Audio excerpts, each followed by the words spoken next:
Now, it's worth noting the Robert E. Lee statue behind me is actually on state property, but the rest of the monuments along Monument Avenue are on city property. So whatever the city decides to do won't affect the Robert E. Lee statue. That's up for the state legislature to decide. In addition to cooking, Mrs. Parker uses this bucket to take a bath, brush her teeth, and flush the toilet. This is the spot where Melissa Hayslip tragically lost her life. Investigators say Jimmy Lee Green Jr. was driving this way down Route 5, and Melissa was driving in the opposite direction when Green Jr. crossed into her lane and crashed into her. A recent VCU poll says that most Virginians want drug users to seek treatment and not be locked up in jail.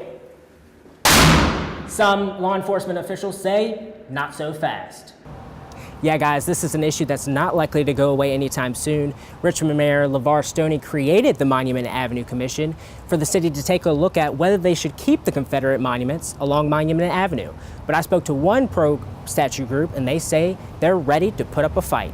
This issue of removing statues, taking tax dollars, is a sham. Richmond City resident James S. Hames Jr. believes there are more important issues to worry about, like the city's schools. We have one of the oldest infrastructures as far as schools in this region. Barry Eisenhower with the Virginia Flaggers is against the removal of the Confederate statues on Monument Avenue. There are many groups that would sue, and we are prepared to sue. Now, it's worth noting the Robert E. Lee statue behind me is actually on state property, but the rest of the monuments along Monument Avenue are on city property.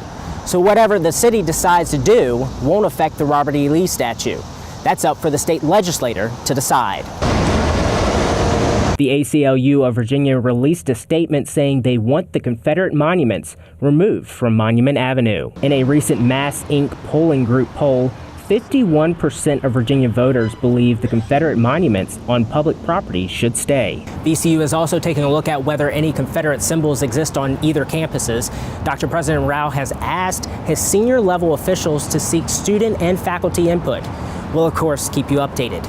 In Richmond, Bradford Ambrose, VCU Insight. Jessica Frith is currently incarcerated in the Henrico County Jail. Addiction has been a long road for me. I have been in and out of this jail since I was 18 years old. Henrico County's new opiate recovery by intensive tracking program, or ORBIT, has 110 inmates in the program right now. A recent VCU poll says that most Virginians want drug users to seek treatment and not be locked up in jail. Some law enforcement officials say not so fast. A new VCU poll released by the Center for Public Policy says 61% of heroin addicts should be treated, and 72% of prescription drug abusers should go to treatment instead of jail. I hear people saying that people need to be treated. But, in reality, I've always argued that treatment versus incarceration is not a very good argument. Henrico Sheriff Mike Wade says 80% or roughly 1,000 of the jail's current inmates have substance abuse problems. He says the argument of treatment versus incarceration isn't that simple. You're putting them in there because of the crimes they committed associated with using drugs. Frith says some days are harder than others to stay clean, but one special person keeps her on the right path.